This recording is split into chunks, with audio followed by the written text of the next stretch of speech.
बच्चों, welcome to Chetan Malik classes. मैं हूं सीएस चेतन मलिक, आपका दोस्त और all India rank holder at CA inter and CA final level, CS executive and CS professional level. तो दोस्तों, जैसा कि मैंने वादा किया था कि मैं सीए फाउंडेशन की कुछ रिवीजन वीडियोस लास्ट के मंथ में, एग्जाम से लास्ट के मंथ में मैं आप लोगों के लिए लेके आऊंगा। तो वो रिवीजन वीडियोस मैं आप लोगों के लिए लेके आया हूं। तो दोस्तों, इस वीडियो को लाइक कर देना, अगर अच्छी लगे तो लाइक कर देना, अपने फ्रेंड्स के साथ शेयर करना और चैनल को सब्सक्राइब करना मत भूलना, बिकॉज टाइम टू टाइम हम ऐसी वीडियोस लेके आते रहते हैं जो एग्जाम में आपको बहुत ज़्यादा हेल्प करती हैं। दूसरी बात, जैसे कि आप मेरे राइट में देख रहे होंगे, सीए इंटर की क्लासेस हम लोग प्रोवाइड करते हैं, जिसके अंदर बोथ ग्रुप्स, जी हाँ both groups, only 35,000 all over India. हमसे रीजनेबल फीस आपको कहीं नहीं मिलेगी। सेकेंडली, आपको सारी क्लासेस लाइव स्ट्रीमिंग के साथ मिलेंगी, लाइव क्लासेस होंगी जिसमें आप लाइव डाउट पूछ सकते हैं। और थर्ड पॉइंट, लाइव क्लास अगर आपकी कभी मिस हो जाए तो अनलिमिटेड व्यूज के साथ, जी हाँ अनलिमिटेड व्यूज के साथ आप उसके रिकॉर्डेड क्लासेस भी देख सकते हैं, जिसका एक्सेस भी आपको इसी फीस के अंदर दिया जाएगा। और बात रही हमारी कमिटमेंट की, तो दोस्तों जैसा मैंने वादा किया था कि मैं सीए फाउंडेशन की वीडियोस लेके आऊंगा, तो जो भी टाइम है सीए फाउंडेशन की वीडियोस का, I am currently not well, having symptoms of flu and cold. आप समझ सकते हैं आज के जमाने में फ्लू एंड कोल्ड का मतलब क्या होता है। I am not saying you directly, but still मैं मेडिसिन खाकर भी आपको पढ़ाऊंगा, क्योंकि कमिटमेंट होती है। तो इसीलिए इसी सोच के साथ हम लोग इंटर भी बेटा इसी कमिटमेंट के साथ आपको पढ़ाते हैं और बहुत अच्छी क्लासेस आपको इंटर की मिलती हैं। अगर आपको हमारी डेमो क्लासेस देखनी है तो वो डेमो क्लासेस भी हमारे यूट्यूब के चैनल पे डली हुई हैं, आप सारी डेमो क्लासेस देख सकते हैं। और आपको सीए फाउंडेशन के एग्जाम हो जाने के बाद रिजल्ट तक की वेट नहीं करनी है, और क्यों, कैसे प्लानिंग करनी है और क्यों रिजल्ट तक की वेट नहीं करनी है, क्यों क्लासेस पहले शुरू करनी है और क्या उसके फायदे हैं, क्या उसके नुकसान है, वो मेरी नेक्स्ट वीडियो में हमारे यूट्यूब चैनल पे आपको मिल जाएगी। वो वीडियो जरूर देखना। बाकी वीडियो के डिस्क्रिप्शन बॉक्स में और कोई जानकारी होगी तो मैं डाल दूंगा। अदरवाइज आप वीडियो को एंजॉय करें, और मैं अपनी कमिटमेंट के साथ, चाहे मैं टैबलेट ही क्यों ना खा रहा हूं, मैं इस कमिटमेंट के साथ सीए फाउंडेशन की भी रिवीजन वीडियोस आपके लिए लेके आऊं, और सीए इंटर में भी हम लोग रिवीजन वीडियोस, टेस्ट सीरीज, सब कुछ भी इसी शिद्दत के साथ, इसी कमिटमेंट के साथ हम लोग आपके लिए लेके आएंगे। तो होपफुली आपका सीए फाउंडेशन का एग्जाम बहुत अच्छा होगा। God bless you all, wish you best of luck, and मिलेंगे दोस्तों सीए इंटर के अंदर। ऑल ओवर इंडिया सबसे रीजनेबल फीस हमारी है। लाइक कर देना, वीडियो को शेयर कर लेना और चैनल को सब्सक्राइब कर देना, और इन वीडियोस को आप एंजॉय करें। Important questions exam point of view से डिस्कस किए गए हैं। तो मिलते हैं दोस्तों सीए इंटर के अंदर। Okay, tata, bye bye. हाँ जी बच्चों, welcome to Chetan Malik classes. मैं हूँ सीएस चेतन मलिक, जैसा कि आप लोगों ने वीडियो में सुना। आज मैं आप लोगों के लिए बेटा लेकर के आया हूँ सीए फाउंडेशन अकाउंट्स की एक रिवीजन क्लास। हमारा रिवीजन करने का जो तरीका है वो क्या तरीका है, अकाउंट्स में दो तरीकों की रिवीजन हो सकती है। या तो हम सिर्फ कॉन्सेप्ट पढ़ें या हम सिर्फ क्वेश्चंस पढ़ें। कॉन्सेप्ट प्लस क्वेश्चंस अगर पढ़ेंगे तो वो रिवीजन नहीं, वो प्रॉपर क्लास कहलाएगी। हमें करनी है बेटा रिवीजन, फास्ट ट्रैक रिवीजन, जिसके अंदर हमारा 1 महीने बाद, 2 महीने बाद अगर एग्जाम है और मैं एक बार सारा सिलेबस पढ़ चुका हूं, तो मेरे कुछ डाउट्स रह गए होंगे, और सर एग्जाम ओरिएंटेड स्टडी करा दो, एग्जाम में मुझे कॉन्सेप्ट लिखने को नहीं आएगा, एग्जाम में आएंगे क्वेश्चंस करने को। तो सर हम लोग क्लास में अगर क्वेश्चंस ज्यादा से ज्यादा डिस्कस करेंगे मैक्सिमम, तो ऑब्वियसली उसके अंदर कॉन्सेप्ट हमारा डिस्कस हो ही जाएगा क्वेश्चंस की फॉर्म में। सेकेंडली, आपके जो डाउट्स हैं, जो मुश्किल सवाल है, वो क्लास में मैं टेकअप करूंगा, तो आपकी मुश्किल सवालों की रिवीजन हो जाएगी। आसान सवाल तो बेटा हर कोई कर लेता है, 80% जो आसान पेपर आता है वो तो हर कोई कर लेगा। असली मेन बात तो वही है, जो 20% पेपर ट्रिकी आएगा, क्या मैं वो कर पा रहा हूं कि नहीं कर पा रहा हूं। तो मेरी इस रिवीजन का जो मेन पर्पस है वो है, हर चैप्टर के मैं उठाऊंगा डिफिकल्ट से डिफिकल्ट क्वेश्चन, और वो क्लास में आपके लिए मक्खन बना दूंगा। और इसी शिद्दत से हम लोग पढ़ाते हैं बेटा सीए इंटर में भी, और लास्ट मंथ में हम लोग रिवीजन वीडियोस लेके आते हैं, सो दैट एक बच्चे को सपोर्ट रहता है, कॉन्फिडेंस बनता है, मुश्किल सवाल मेरे साथ रिवाइज हो जाएंगे आपके, तो पेपर करने में आपको बहुत ज्यादा आसानी होगी। तो आज हम लोग शुरू कर रहे हैं बेटा सीए फाउंडेशन की इन्वेंट्री चैप्टर की हम लोग रिवीजन शुरू कर रहे हैं। तो मैं अपनी क्लास के अंदर उठाऊंगा सारे मुश्किल सवाल, तो मेरे साथ साथ सारे मुश्किल सवाल एक बार करेंगे तो आपके डाउट्स दूर हो जाएंगे, कॉन्सेप्ट ऑब्वियसली क्वेश्चंस की फॉर्म में रिवाइज हो ही जाएगा, और आपके एग्जाम में आपको ये वीडियोस अच्छी लगेंगी, हेल्प करेंगी।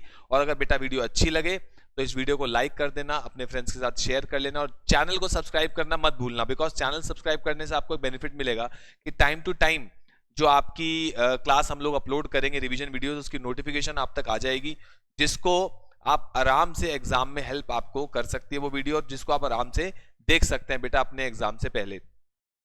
ठीक है जी, तो आओ जरा शुरू करते हैं इन्वेंट्री चैप्टर। और इन्वेंट्री चैप्टर के अंदर मैं बेटा सबसे पहले उठाने वाला हूं कुछ मुश्किल सवाल जो आपको मदद करेंगे। ये है बेटा इन्वेंट्री चैप्टर में हमारे कुछ हैं एमसीक्यूज, ये हमें एग्जाम के लिए ज्यादा रेलेवेंट नहीं है। फिर आएंगे कुछ बेटा हमारे क्या, कुछ आएंगे हमारे थ्योरी क्वेश्चन जो एग्जाम के लिए खास रेलेवेंट नहीं है। मैं आऊंगा सीधा प्रैक्टिकल क्वेश्चन पे, और आपको पता है इन्वेंट्री चैप्टर के अंदर जो मेन प्रैक्टिकल है उसके अंदर आते हैं बेटा इन्वेंट्री टेकिंग के सवाल, लीफो फीफो वेटेड एवरेज के सवाल, जिसमें लीफो फीफो तो बच्चा बच्चा जानता है वो कर लेगा।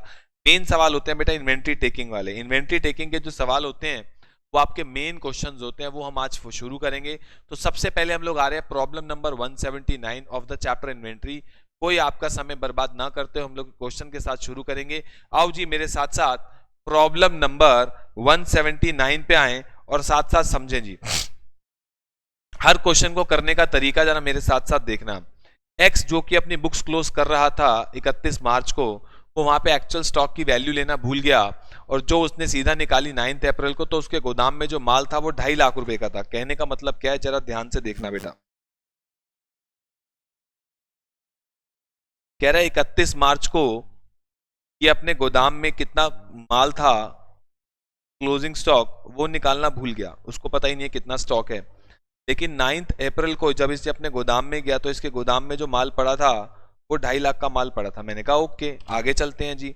आगे कहता है sorry, it was found that, ये सेल कब रिकॉर्ड करते हैं, जिस दिन माल डिस्पैच करते हैं सेम डे सेल को रिकॉर्ड करते हैं, और रिटर्न इनवर्ड भी तभी रिकॉर्ड करते हैं जब माल वापस आ जाता है, उस दिन रिटर्न इनवर्ड को रिकॉर्ड करते हैं। परचेज किस दिन रिकॉर्ड करते हैं, जिस दिन इनवॉइस आ जाता है, ना कि माल। जिस दिन हमारे पास इनवॉइस आ जाता है उस दिन हम अपनी परचेज को भी रिकॉर्ड कर लेते हैं। सेकंड पॉइंट कहता है कि सेल्स जो हुई है 31/3 से 9/4 तक, वो as per cell day book हुई है 17,200 रुपए की, और जो परचेज हुई है 31/3 से 9/4 के बीच में हुई है 1200 की, जिसमें से 500 का माल अभी हमें रिसीव नहीं हुआ है। कहने का मतलब क्या है, कह रहे हैं कि इस दौरान जो हमारी परचेज हुई है, परचेजेस वो टोटल हुई है 1200 रुपए की, 500 रुपए की अभी हमें रिसीव नहीं हुई हैं, और 700 रुपए की रिसीव हो गई हैं। मैंने कहा ओके। कह रहा है जो सेल्स हुई हैं वो सेल्स हुई हैं 17,200 रुपए की। मैंने कहा ओके, ठीक है जी, आगे चलते हैं। आगे कहता है जी कि गुड्स इनवॉइस जो कि इनवॉइस हो गए थे मार्च 2016 में, लेकिन रिसीव हमें हुए 4 अप्रैल को। 1,000 रुपए का सामान ऐसा है जो कि इनवॉइस जिसका मार्च में बन चुका था, रिसीव अप्रैल में हुए हैं, और जीपी का रेट है बेटा 1/3 ऑन कॉस्ट। जीपी का रेट आपको दे रखा है 1/3 ऑफ कॉस्ट। कहने का मतलब है, कह रहा है एक गुड्स जिनकी बिलिंग मार्च 16 में हो गई थी लेकिन रिसीव अब हुए हैं, 1,000 रुपए का ऐसा सामान है जो रिसीव अभी हुआ है। और इसके अलावा कह रहा है बेटा जीपी जो है ना वो 1/3 of cost is equal to 1/4 of sale. बचपन में सीख चुके हम ये बात। कह रहा है यहां कितना स्टॉक है इसकी आपको वैल्यू निकालनी। तो बहुत सिंपल है सर, इसमें तो कुछ है ही नहीं, और यही सवाल बेटा एग्जाम में आते हैं इस तरीके के और आपको मुश्किल लगते हैं। देखो 31/3 को जितना भी माल था, 31/3 को जितना भी माल था उसमें जो भी माल आपने परचेज किया होगा वो उसमें ऐड हो जाएगा। सर जितना भी माल था गोदाम में 31/3 को, मुझे पता ही नहीं है, मुझे फाइंड आउट करना है। जो माल गोदाम में आया यानी जो माल आपने परचेज किया वो ऐड कर दो, जो माल गोदाम से गया, जो माल यानी आपने बेच दिया उसको माइनस कर दो, इज इक्वल टू 9 अप्रैल को आपके गोदाम में कितने की कॉस्ट का माल पड़ा है, 2.5 लाख की कॉस्ट का माल पड़ा है। सीधी सी बात है। तो एक्स था यहाँ पे, मेरे गुड्स की वैल्यू यहाँ पे थी एक्स, मैंने परचेज किया 1200 रुपए का, लेकिन 500 का तो रिसीव हुआ ही नहीं है, 700 का मुझे रिसीव हो गया। मैंने कहा ओके, तो इस 700 की वजह से मेरे गोदाम में वैल्यू बढ़ गई होगी। एक्स था यहाँ पे, 700 रुपए का माल गोदाम में आया, उसके बाद 1,000 रुपए का माल और गोदाम में आया जिसकी बिलिंग पहले हो चुकी है, मेरे को लेना नहीं, लेकिन गोदाम में इन दिनों के बीच में आया है 1,000 रुपए का माल और गोदाम में आ गया, और गोदाम से 17,200 का माल चला भी गया। लेकिन बेटा जो सेल होगी वो किस पे दे रखी होगी, सेल प्राइस पे। हर चीज अगर देखोगे, स्टॉक भी कॉस्ट पे, परचेज भी कॉस्ट पे, ये माल आया भी कॉस्ट पे, और ये भी किस पे पड़ा है, कॉस्ट पे। तो कितने की कॉस्ट का माल यहाँ पे था वो आपको निकालना है, कितने की कॉस्ट का माल और आया वो आपने ऐड कर दिया, और कितने की कॉस्ट का माल आपका चला गया, कितने की कॉस्ट का माल चला गया, वो कैसे निकालोगे? 17,200 तो सेलिंग प्राइस है, इसको कॉस्ट पे लेके आना है, तो इसमें से प्रॉफिट एलिमेंट को माइनस कर दो, और प्रॉफिट एलिमेंट कितना है? 1/3 of cost is equal to 1/4 of sale, और सेल का अगर 1/4 निकालोगे, 17,200 का 1/4 निकालोगे, प्रॉफिट एलिमेंट इसमें से माइनस कर दोगे, तो 12,900 की कॉस्ट का माल चला भी गया। तो इक्वेशन क्या बन गई? x प्लस 1700 माइनस 12,900 की कॉस्ट का माल चला गया, इतने की कॉस्ट का माल होगा यहाँ पे 31 को, इतने की कॉस्ट का माल और आ गया गोदाम में, इतने की कॉस्ट का माल चला गया गोदाम से, और इतने की कॉस्ट का माल अभी पड़ा है। सिंपल बेटा सिंपल, इसको इधर उधर लिखाओ, 2.5 लाख प्लस 12,900 माइनस 1700, जो इससे x की वैल्यू भी ना निकाल सके वो एक नंबर का गधा है। ये हमारी वैल्यू आ गई 261,200 की कितने की कॉस्ट का माल यहाँ पे पड़ा है।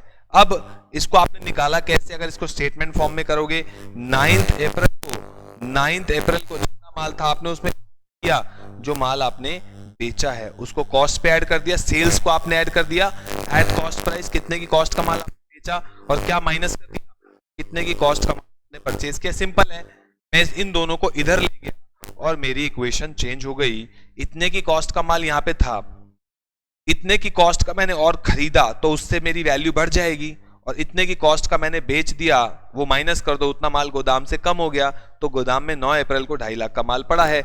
एक्स में इतना माल हमने खरीदा तो बढ़ गया, इतना माल हमने बेच दिया, शुरू में इतना था, इतना खरीदा, इतना बेच दिया, तो आज मेरे पास इतना माल रखा है, उससे मैंने एक्स की वैल्यू निकाल ली। ये हो गया जी मेरा इन्वेंट्री टेकिंग का रिवीजन। ये वीडियो बेटा उन्हीं के काम आएगी जिन लोगों ने ऑलरेडी इन्वेंट्री को एक बार पढ़ा हुआ है और उनको मुश्किल क्वेश्चंस करने में दिक्कत आती है, उनके लिए मैंने एक आसान तरीका बनाया है। अब आपको इसकी स्टेटमेंट बनानी है बेटा, प्रेजेंटेशन तो कैसे भी कर लो, स्टेटमेंट में क्या करना है आपको? कुछ भी नहीं करना, 9 अप्रैल को जो माल था वो लो, उसमें प्लस माइनस किया वो निकालो, आपका फिजिकल स्टॉक की वैल्यू आ जाएगी 261,200। आई होप ये क्वेश्चन आपको समझ में आया होगा। और बेटा इसी शिद्दत से हम लोग आपको सीए इंटर में भी पढ़ाएंगे, और लास्ट मंथ में ऐसी रिवीजन करा देंगे, ये क्वेश्चंस आपको जब एग्जाम में दिखेंगे तो आप हमें याद करोगे। हम कम से कम इतना कंटेंट आप अपने चैनल पे हम लोग लेके आएंगे फाउंडेशन के लिए और इंटर के लिए, हम लोग लेके आते हैं कि आपको एग्जाम में 60% अच्छे क्वेश्चन जो होंगे एग्जाम में वो आपको इस कंटेंट में से, इन रिवीजन वीडियोस में से मिल जाएंगे, बिकॉज हम पिक ही वो क्वेश्चन कर रहे हैं जिनकी एग्जाम में आने की प्रोबेबिलिटी बहुत ज्यादा रहती है। ठीक है जी, आई होप ये क्वेश्चन आपको समझ में आया होगा। चलते हैं बेटा अपने अगले सवाल की तरफ, जो कि बहुत बेहतरीन सवाल है। और ये बात याद रख लेना, सीए फाउंडेशन हो चाहे सीए इंटर हो, हमसे ज्यादा रीजनेबल फीस में आपको ना तो कोई फाउंडेशन देगा ना ही कोई इंटर देगा, दैट टू लाइव स्ट्रीमिंग के साथ और अनलिमिटेड व्यूज के साथ। अनलिमिटेड व्यूज आपको मिलते हैं, अगर कोई क्लास मिस हो जाए तो आप उसको कितनी बार भी देख सकते हैं। ओपन चैलेंज है बेटा, कंपेयर कर लो, अनलिमिटेड व्यूज तुम्हें कोई नहीं देगा, कोई भी नहीं देगा। और लाइव स्ट्रीमिंग भी, लाइव स्ट्रीमिंग के साथ ये फीचर तुम्हें कोई नहीं देगा, चाहे फाउंडेशन हो चाहे इंटर हो, हम लोग लाइव स्ट्रीमिंग के साथ अनलिमिटेड व्यूज देते हैं। और पहले ही बच्चों को बता के चलते हैं हम लोग कि लाइव स्ट्रीमिंग होगी या अनलिमिटेड व्यूज होंगे, या दोनों चीजें साथ में भी सेम प्राइस में अवेलेबल रहती हैं। तो ये वीडियो बेटा फ्रेंड्स के साथ शेयर जरूर करना, सारे इंपॉर्टेंट क्वेश्चन हम लोग डिस्कस करने वाले हैं। चैनल को सब्सक्राइब कर देना, बहुत ज्यादा फाइनेंशियली भी और पढ़ाई में भी आपको इस चैनल से बहुत ज्यादा फायदा मिलेगा। आओ जी चलते हैं अपने अगले सवाल की तरफ। सवाल number 180, problem number 180। Copy pen अपने साथ लेके बैठो, रफ में मेरे साथ ये क्वेश्चंस करते रहो। इंपॉर्टेंट क्वेश्चंस हैं और ये आईसीआई के मॉड्यूल का बेस है पूरा, और ये सारे के सारे सवाल आपको एग्जाम में आने की प्रोबेबिलिटी बहुत अच्छी खासी है।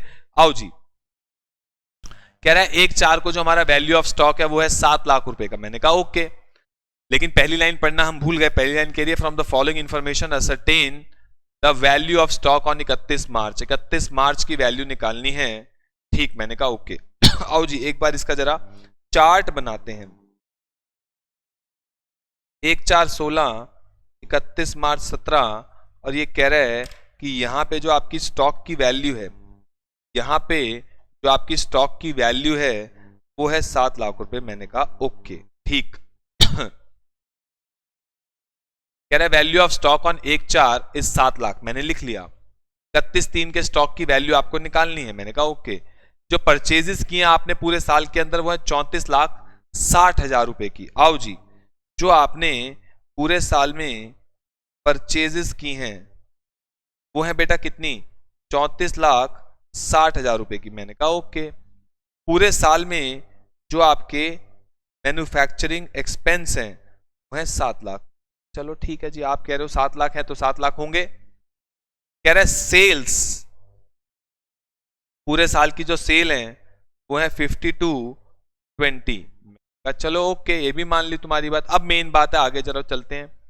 कह रहा है at the time of valuing stock on 31/3/16, यानी ओपनिंग स्टॉक की बात कर रहा है। एक sum of 60,000 was written off of a particular item which was originally purchased for 2 lakh and was sold for 1,60, but for the above transactions GP earned during the year is 25% on cost। बड़े ध्यान से समझना। कह रहा है इस stock के अंदर एक स्टॉक है जो कि 2 लाख का था, जिसको हमने 60,000 से गिरा दिया, यानी उसकी वैल्यू 1,40 वो स्टॉक के अंदर शामिल है, जो कि बिका है 2 लाख रुपए में। 1,40 वाला स्टॉक हमारा बिका है 1,60 में, सॉरी 160 में, 1,60 में बिका है। 2,40 वाला स्टॉक हमारा 1,60 में बिका है, और हमारा नॉर्मली जो हम प्रॉफिट कमाते हैं वो कमाते हैं 25% ऑफ कॉस्ट, यानी 1/4 ऑफ कॉस्ट, यानी 1/5 ऑफ सेल। ये हम नॉर्मली कमाते हैं। अब जरा ध्यान से समझना, जब भी ये कहता है कि हम इतना नॉर्मली कमाते हैं, चेक करो क्या हमने स्टॉक पे इतना कमाया। 1,40 वाली चीज हमने 1,60 में बेच दी, क्या हमने 1/4 ऑफ कॉस्ट जो हम नॉर्मली प्रॉफिट कमाते हैं, इस स्टॉक की कॉस्ट कितनी है सर 2 लाख। 2 लाख को हमने 60,000 से गिरा दिया, किसी रीजन की वजह से गिराया होगा, तो आज उसकी वैल्यू यहाँ पे कितनी शामिल है, 1,40 शामिल है। उस 1,40 वाले माल को हमने 1,60 में बेचा है, तो सिर्फ 20,000 का प्रॉफिट कमाया, जबकि नॉर्मली हम प्रॉफिट कितना कमाते हैं 1/4 ऑफ कॉस्ट। अगर 1,40 कॉस्ट है उसका 1/4 कर लिया जाए, अगर आज उसकी कॉस्ट 1,40 है उसका 1/4 कर लिया जाए, तो लगभग आपका 35,000 रुपीज आएगा। क्या हमने इस पे 35,000 कमाए हैं? नहीं कमाए। तो इसका मतलब ये हमारी कौन सी सेल है, ये हमारी एबनॉर्मल सेल है। ये हमारी कौन सी सेल है? एबनॉर्मल सेल है। तो अब जब हम अपना ट्रेडिंग अकाउंट बनाएंगे हमें यहाँ का क्लोजिंग स्टॉक निकालना है। बहुत सिंपल है बेटा, क्लोजिंग स्टॉक निकालना है, बचपन से करते आए हो। तो सबसे पहले क्या लिखते हो? Opening stock. ओपनिंग स्टॉक हमारा कितना है सर? 7 लाख का, लेकिन इसमें एक एबनॉर्मल आइटम, एबनॉर्मल क्यों कह रहा हूं? क्योंकि ये नॉर्मल प्रॉफिट पे नहीं बिका है माल, और जिसको हमने कम कर दिया, 1,40 का शामिल है इसके अंदर, तो वो बेटा उसमें से हटा दो। जब इसमें 1,40 का एक ऐसा माल शामिल है जो कि एबनॉर्मल नेचर का है, तो उसको बेटा हटा दो, क्या दिक्कत है? उसको हटा दो यहां से। मैंने कहा लो जी हटा दिया, कोई दिक्कत नहीं है, हटा दिया जी, हटा दिया। नेक्स्ट चलते हैं जी आगे। उसके बाद मेरा जो ओपनिंग स्टॉक है, अगर एबनॉर्मल आइटम मैं हटा दूं तो मेरा ओपनिंग स्टॉक कितने का बेटा? 7 लाख में से 1,40 माइनस कर दो। 7 लाख में से 1,40 बेटा माइनस कर दो। 1,40 1,40 1,40 अगर हटा दूं तो कितने का स्टॉक हो गया? 7 लाख में से 1,40 हटा दो बेटा, एबनॉर्मल आइटम 7 लाख में से 1,40 हटा दो, 5,60,000 मेरे पास ओपनिंग स्टॉक है। उसके अलावा मैंने जो पूरे साल में परचेजेस की हैं, परचेजेस, वो मेरी परचेजेस कितनी है बेटा? ऊपर गिवन है 34,60,000 की मेरी परचेज है। ये रही बेटा, ओपनिंग स्टॉक डाल दिया, परचेज डाल दिया। मैन्युफैक्चरिंग एक्सपेंस है बेटा मेरे कितने के? 7 लाख रुपए के मेरे मैन्युफैक्चरिंग एक्सपेंस है, ये भी डाल दिए। सेल्स बेटा मेरी कितने की हैं? सेल्स हैं 52,20,000 की, जिसमें एबनॉर्मल सेल कितने की है बेटा? 160 की एबनॉर्मल सेल है, वो मैंने हटा दी। एबनॉर्मल सेल जो इसमें शामिल है 52,20,000 में से 1,60,000 की एबनॉर्मल सेल है बेटा, वो मैंने हटा दी। ये हो गई 50,60,000। अब आपको क्लोजिंग स्टॉक निकालना है, बहुत आसान है जी, बहुत आसान। पहले जीपी निकाल लो। जीपी कैसे निकालोगे? जीपी कितना दे रखा है? 1/4 of cost is 1/5 of sale. Sale कितनी है बेटा? 50,60,000, इसका 1/5 डिवाइड बाय 5 कर दो सॉरी, जीपी आ जाएगा बेटा कितना? 10,12,000। 10,12,000 हमारा जीपी आ जाएगा, 10,12,000 हमारा जीपी आ जाएगा। फिर इसका बेटा टोटल कर दो 560 प्लस 3460 प्लस 7 लाख प्लस 10,12,000, इधर का टोटल जो आ जाएगा दैट इज 5732 और 5732 में से 50,60,000 माइनस कर दो, 50,60,000 माइनस कर दो तो आपका क्लोजिंग स्टॉक आ जाएगा 672। क्लोजिंग स्टॉक आ जाएगा जी 672। सिंपलेस्ट कहानी। आई होप ये क्वेश्चन आपको समझ में आया होगा। बहुत ही बेहतरीन और आसान तरीके से हमने इसको किया। ओपनिंग स्टॉक गिवन था, लेकिन ओपनिंग स्टॉक में कह रहा था कि एक स्टॉक है हमारा 2 लाख रुपए का जिसको हमने 60,000 से गिरा दिया है, वो इसमें शामिल है, तो मैंने उसको हटा दिया बिकॉज वो एबनॉर्मल आइटम है। एबनॉर्मल क्यों है सर? क्योंकि एक 40 वाली चीज को हमने एक 60 में बेचा है, यानी 20,000 का प्रॉफिट कमाया, लेकिन नॉर्मली हम जो प्रॉफिट कमाते हैं 1/4 ऑफ कॉस्ट कमाते हैं, तो इस पे हमने 35,000 का प्रॉफिट कमाना चाहिए था, लेकिन हमने नहीं कमाया, तो इसलिए इसको एबनॉर्मल की कैटेगरी में डाल दिया है। तो ओपनिंग स्टॉक में से 140 का स्टॉक हटा दिया, क्योंकि 60,000 तो हम ऑलरेडी गिरा चुके थे, तो कितने का इसमें शामिल होगा? 140 का हटा दिया। सेल में से 160 की सेल हमने क्यों हटा दी? क्योंकि एबनॉर्मल सेल है। परचेज डाल दिया, मैन्युफैक्चरिंग एक्सपेंस डाल दिया। उस सेल के ऊपर ये बेटा जीपी कहां से आया? ये जीपी कहां से आया? जो हमारी सेल है जिसपे हम नॉर्मल प्रॉफिट कमाते हैं 50,60,000, पे हम प्रॉफिट बेटा कितना कमाते हैं? 1/5 ऑफ सेल। सेल प्राइस ये ना, तो इसका 1/5 ये आ जाएगा 10,12,000। जीपी डाल दो, टोटल करो, माइनस करो, आपका क्लोजिंग स्टॉक आ जाएगा। ये आपको कैलकुलेट करना था, और इस तरीके से मैंने आपको बार बार बोल रहा हूं बेटा, इस तरीके से आपके इंटर में भी जीवन आसान कर दूंगा। टेंशन बिल्कुल लेने का नहीं, चाहे अकाउंट्स लो, चाहे कॉस्ट लो, चाहे एफएम लो, चाहे टैक्स लो, जीवन आसान कर दूंगा बेटा। पढ़ने का और पढ़ाने का एक तरीका है, स्मार्ट वर्क एक तरीका है जो जीवन में हमें अपनाना चाहिए।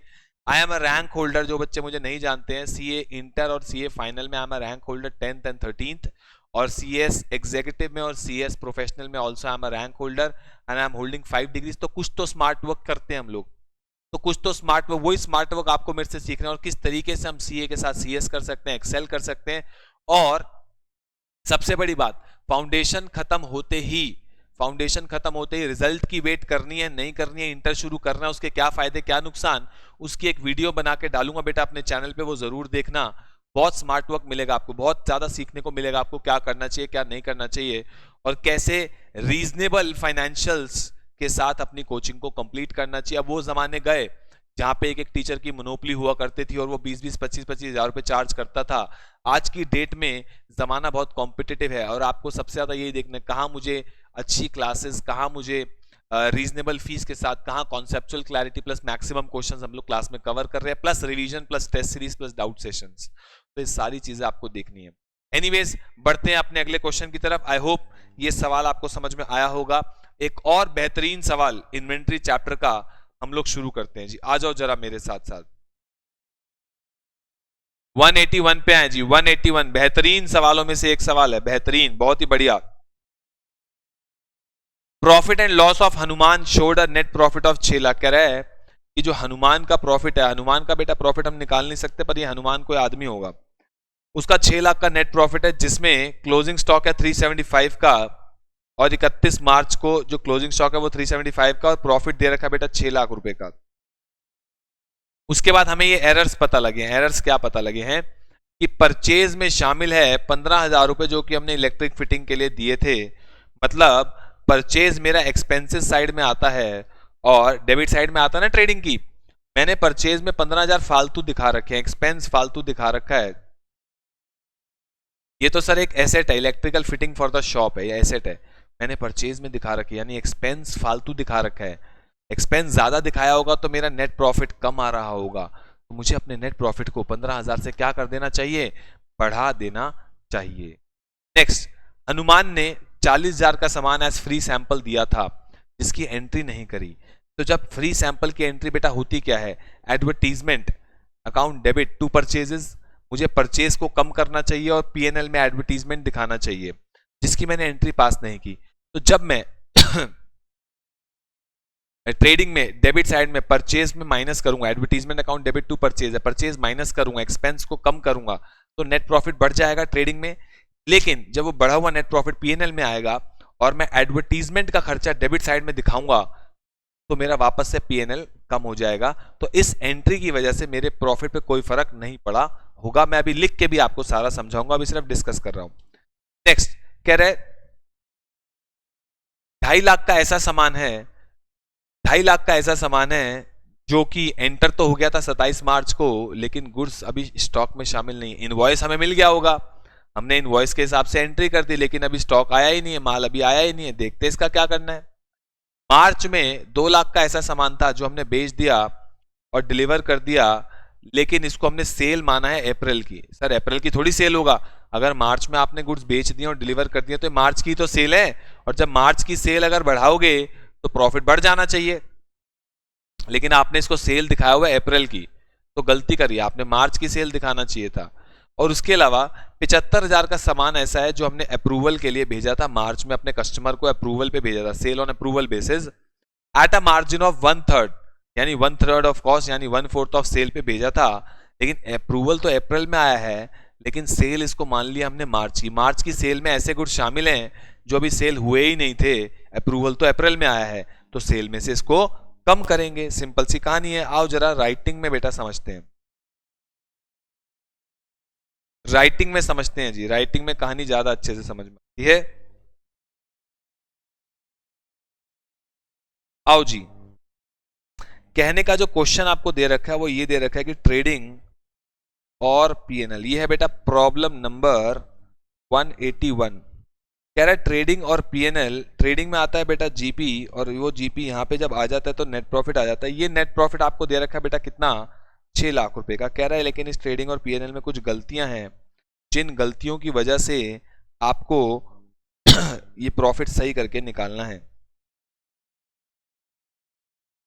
तो ये प्रॉफिट हमारा गलत है, इस गलत प्रॉफिट को मैं पीएनएल एडजस्टमेंट में लेके जाऊंगा, और पीएनएल एडजस्टमेंट में जब लेके जाऊंगा नेट प्रॉफिट 6 लाख रुपए का, ये मान लो कि ये मेरा बन गया पीएनएल एडजस्टमेंट, और मैं इस प्रॉफिट को यहां लेके आया 6 लाख। अब जो गलतियां हैं वो मैं सारी ठीक करूंगा पीएनएल एडजस्टमेंट में। सबसे पहली गलती, सबसे पहली गलती, परचेज में 15,000 ऐसे शामिल हैं जो कि परचेजेस हैं ही नहीं। यानी अब मैं आपको समझाता हूं, देखो परचेज के अंदर, यहां जब आप परचेज लिखते हो इसके अंदर आपने 15,000 जब लिखे होंगे जो कि यहां नहीं आने चाहिए थे, 15,000 लिखे जिसकी वजह से जीपी कम हो गया होगा, जीपी कम हो गया होगा तो नेट प्रॉफिट भी कम आया होगा, लेकिन ये नहीं दिखाते, ये आने नहीं चाहिए थे, तो जीपी बढ़ जाना चाहिए। यानी इस अमाउंट की वजह से ये हमारा एक ऐसा एक्सपेंस है जो मैं फालतू दिखा चुका हूं, जो कि नहीं आना चाहिए था। इसकी वजह से अपने नेट प्रॉफिट को बढ़ाओ, इसकी वजह से अपने नेट प्रॉफिट को क्यों बढ़ाओ, क्योंकि ये एक ऐसा खर्चा है जो कि नहीं आना चाहिए था। परचेज में दिखा रखी है मैंने इलेक्ट्रिकल फिटिंग, परचेज बढ़ गया होगा, परचेज बढ़ गया होगा तो जीपी कम हो गया होगा, जीपी कम हो गया होगा तो नेट प्रॉफिट भी कम आ रहा होगा, लेकिन ये नहीं दिखाने चाहिए थे। नहीं दिखाएंगे तो हमारा जीपी बढ़ जाएगा और नेट प्रॉफिट भी बढ़ जाएगा, जो कि मैंने बढ़ा दिया। नेक्स्ट, हनुमान ने गुड्स दे दिए 40,000 रुपए के फ्री सैंपल जिसकी एंट्री पास नहीं करी है। मतलब जो फ्री सैंपल की एंट्री होती है वो बेटा होती है advertisement to purchases, advertisement to purchases, ये हमारी एंट्री होती है किसकी, ये हमारी एंट्री होती है बेटा किसकी, फ्री सैंपल की एंट्री होती है। फ्री सैंपल जब हम देते हैं तो एंट्री करते हैं एडवर्टीजमेंट टू परचेज, मतलब आपको परचेज में से माइनस करना चाहिए। जब आप परचेज में से माइनस करोगे यानी परचेज को कम करोगे तो आपका प्रॉफिट बढ़ जाएगा, प्रॉफिट बढ़ेगा और वो प्रॉफिट यहां आ जाएगा। मैंने कहा उसके बाद एडवर्टीजमेंट के एक्सपेंस को यहां पे भी तो दिखाओगे, और जब यहां पे एडवर्टीजमेंट को दिखाओगे वापस से आपका प्रॉफिट, जब एक्सपेंस दिखाओगे तो प्रॉफिट कम हो जाएगा। दोबारा समझ लो, एंट्री होनी चाहिए advertisement account debit to purchase, free sample बांटे हैं, advertisement account debit to purchase, यानी आपको परचेज को क्या करना चाहिए, अपनी परचेज को कम करना चाहिए। परचेज को कम, आपने ये एंट्री पास नहीं की, अब जब ये एंट्री पास करूंगा तो परचेज कम होगी, परचेज कम होगी तो मेरा जीपी बढ़ेगा। ठीक है, मैंने कहा तो जीपी यहां आ जाएगा, और उसके बाद जब एडवर्टीजमेंट एक्सपेंस को यहां पे डालूंगा तो वापस से मेरा नेट प्रॉफिट क्या हो जाएगा, इस एक्सपेंस की वजह से वापस से कम हो जाएगा। तो इस एंट्री की वजह से एक बार प्रॉफिट बढ़ेगा और दूसरी बार प्रॉफिट कम होगा, तो मेरे प्रॉफिट पे कोई अंतर नहीं पड़ेगा। इसको आप इग्नोर भी कर सकते हो। नेक्स्ट पॉइंट पढ़ते हैं जी। इनवॉइस है 2.5 लाख का ऐसा सामान है जो इनवॉइस कट चुका है, हमारे पास माल नहीं आया, इसका इनवॉइस आ चुका है, लेकिन माल नहीं आया है। इसका इनवॉइस आ चुका है लेकिन माल नहीं आया है। माल नहीं आया का मतलब क्या है कि हमारे स्टॉक में शामिल नहीं होगा। जो यहाँ क्लोजिंग स्टॉक है वो कम आ रहा होगा। हमने परचेज में तो शामिल कर लिया, इनवॉइस आ गए हैं, लेकिन क्लोजिंग स्टॉक में शामिल नहीं किया है। क्लोजिंग स्टॉक में जब आप इसको ऐड करोगे, जब आप क्लोजिंग स्टॉक में ऐड करोगे 2.5 लाख रुपए, जो आप ऐड करने भूल गए हो क्योंकि माल तो भी आया नहीं था, क्लोजिंग स्टॉक कम आ रहा होगा। तो जब आप 2.5 लाख रुपए, सॉरी ट्रेडिंग में ऐड करते हैं, वेरी सॉरी, जब आप ट्रेडिंग में ऐड करोगे क्लोजिंग स्टॉक, जब आप बढ़ाओगे, स्टॉक में ऐड करना भूल गए हो, परचेज में तो ऐड कर लिया, इनवॉइस आया था, आपने एंट्री तो कर ली, but not included in stock. तो स्टॉक में जब इंक्लूड करोगे क्लोजिंग स्टॉक बढ़ेगा, यानी क्रेडिट साइड बढ़ेगी, तो आपका प्रॉफिट बढ़ जाना चाहिए, जो कि आपने नहीं किया है। तो प्रॉफिट को इस अमाउंट से आप क्या करोगे, बढ़ाओगे। कह रहा है क्लोजिंग स्टॉक में शामिल नहीं है, तो क्लोजिंग स्टॉक में जब आप शामिल करोगे तो क्रेडिट साइड बढ़ेगी, क्रेडिट साइड बढ़ेगी तो आपका प्रॉफिट बढ़ जाएगा। नेक्स्ट कह रहा है मार्च में 2 लाख का ऐसा सामान था जो बेच दिया था, लेकिन वो अप्रैल की सेल मान लिया गया है। मार्च में बेच दिया था लेकिन अप्रैल की सेल मान लिया गया। बेचा था मार्च में, तो जिसकी वजह से सेल्स यहाँ की बढ़ जानी चाहिए थी, सेल्स बढ़ जानी चाहिए थी तो प्रॉफिट भी बढ़ जाना चाहिए था, लेकिन हमने यहाँ की सेल ना माना, उसको अप्रैल की सेल माना, गलती है। तो अप्रैल की सेल से हटाओ और यहाँ की सेल में दिखाओ, अप्रैल की सेल से हटाओ और यहाँ की सेल में दिखाओ, और यहाँ की जब आप सेल में दिखाओगे तो आपका बेटा प्रॉफिट क्या होगा, 2 लाख से बढ़ जाएगा। जब सेल बढ़ेगी 2 लाख, क्रेडिट बढ़ेगा 2 लाख, तो प्रॉफिट बढ़ेगा 2 लाख रुपए से। लास्ट पॉइंट पे आते हैं जी। लास्ट पॉइंट कहता है 75,000 के गुड्स थे जो हमने अप्रूवल के लिए भेजे थे, लेकिन उनका अप्रूवल आया नहीं है और उसको हमने सेल्स मान लिया है। मतलब 75,000 रुपए की ऐसी सेल्स हैं जिसका हमें अप्रूवल आया नहीं था। 75,000 रुपए की ऐसी सेल है जो यहाँ पे शामिल है, 75,000 की ऐसी सेल है जो यहाँ शामिल है जिसका हमें अप्रूवल आया नहीं है। मतलब 75,000 से आपने क्रेडिट साइड ज्यादा दिखा रखी है तो प्रॉफिट भी ज्यादा दिखा रखा होगा। तो इस 75,000 से पहले अपने प्रॉफिट को क्या करोगे, बढ़ाओगे, कम करोगे, बढ़ाओगे या कम करोगे सर? लेकिन एक बात बताओ, ये तो कॉस्ट का माल है। देखो ध्यान से समझना, बहुत इंपॉर्टेंट पॉइंट है। गुड्स जिनकी कॉस्ट थी 75,000, जिनकी कॉस्ट थी 75,000, तो बेचा कितने में होगा, 1/3 ऑफ कॉस्ट हम प्रॉफिट कमाते हैं। तो जिनकी कॉस्ट है 75,000, वो 1/3 अगर उसमें ऐड कर दिया जाए, जिनकी कॉस्ट 75,000 है, तो वो बेचा कितने में होगा? सर हम प्रॉफिट जो कमाते हैं ना वो 1/3 ऑफ कॉस्ट कमाते हैं। 75,000 का 1/3 कितना होगा, तो 25,000, यानी 75,000 वाला माल, ध्यान से समझना, अब 75 वाला माल 1 लाख में बेचा था, जो इस सेल में शामिल होगा। 1 लाख का माल इस सेल में शामिल होगा। क्यों सर? क्योंकि सवाल ऐसा कह रहा है कि उसकी अप्रूवल आई नहीं है, लेकिन हमने मार्च की सेल में उसको ले लिया है। तो 1 लाख का माल सेल में शामिल होगा। यहां पर 1 लाख में सेल, 1 लाख की सेल का माल यहां पे शामिल होगा। जो माल अभी बिका नहीं है, जो माल अभी बिका नहीं है क्योंकि उसकी अप्रूवल नहीं है, तो सेल में अगर 1 लाख शामिल है तो प्रॉफिट मेरा 1 लाख से ज्यादा आ रहा होगा। तो मुझे अपने प्रॉफिट को 1 लाख रुपए से कम करना चाहिए। पहले तो मुझे अपने प्रॉफिट को 1 लाख रुपए से कम करना चाहिए। जो मेरी फालतू की सेल एडिड है, इसका भी अप्रूवल आया नहीं है। मैंने कहा ठीक, 1 लाख रुपए से आप अपनी सेल को क्या करेंगे, कम करेंगे। मैंने कहा ठीक है, कर लो। और दूसरा इंपैक्ट क्या होता है, जब आप सेल ऑन अप्रूवल पढ़ोगे, जो माल कस्टमर के पास होते हैं ऑन द क्लोजिंग डेट, वो माल हम सेल में से माइनस कर देते हैं। सेल में से जब आप 1 लाख हटाओगे, क्रेडिट साइड आपकी 1 लाख से कम होगी, तो प्रॉफिट 1 लाख से कम हो जाएगा, जो मैंने कर दिया। और दूसरा 75,000 की कॉस्ट का माल क्लोजिंग स्टॉक में ऐड भी तो होगा। इतना माल अपनी स्टॉक में भी तो दिखाओगे। तो जब स्टॉक बढ़ाओगे 75,000 रुपए से, तो क्रेडिट साइड 75,000 से बढ़ जाएगी, तो प्रॉफिट आपका 75,000 से बढ़ जाएगा। तो 6 लाख का जो मेरा शुरू में प्रॉफिट था, उसमें जो गलतियां थी, उन गलतियों को मैंने ठीक किया, तो मेरा प्रॉफिट इन वजहों से बढ़ गया और इन वजहों से मेरा प्रॉफिट कम हो गया। तो मुझे अब जो मेरा करेक्ट प्रॉफिट है, जिसे हम बोलेंगे एडजस्टेड नेट प्रॉफिट, जब वो निकालेंगे तो इधर का टोटल मारो, इधर का टोटल मारो, और ये बैलेंसिंग फिगर आपकी आ जाएगी, जो कि आएगी 10,40,000। ये आपकी बैलेंसिंग फिगर आ जाएगी, जो कि मेरा करेक्ट नेट प्रॉफिट है। अगर आपको ये सवाल नहीं समझ में आया तो कृपया करके इस वीडियो को आराम आराम से स्लो मोड में दोबारा देखें। बहुत अच्छा सवाल था, एग्जाम के लिए वेरी वेरी इंपॉर्टेंट सवाल है। कुछ भी नहीं था, मेरी कुछ गलतियां थी जो कि मैंने स्टॉक में की हुई थी, प्रॉफिट निकालते हुए की हुई थी, जो मैंने ठीक कर दी। ठीक है जी, होपफुली ये सवाल आपको समझ में आया होगा, बहुत इंपॉर्टेंट सवाल था। तो अब चलते हैं बेटा अगले सवाल की तरफ। इन्वेंट्री का बहुत ही बेहतरीन एक सवाल और करेंगे और आगे चलते हैं जी अपने नेक्स्ट क्वेश्चन की तरफ। नेक्स्ट आता है बेटा 182, इसको करेंगे और उसके बाद हम लोग आएंगे 183 पे। 183 इज अगेन सिमिलर सवाल है बेटा, बिल्कुल सिमिलर सवाल है। पहले करेंगे बेटा 183 और 183 करने के बाद हम लोग आएंगे 182 पर। आओ जी प्रॉब्लम नंबर 183। जो लोग मेरे से नहीं मिले मैं उनको बता दूं कि मुझे क्लासेस के दौरान भी और अभी भी कोरोना के सिम्टम्स थे, इसलिए पर मैंने हार नहीं मानी और रिवीजन क्लासेस में लेके आया हूं। और इसी मोटिवेशन के साथ ये वीडियो आपके लिए एक मोटिवेशन भी है।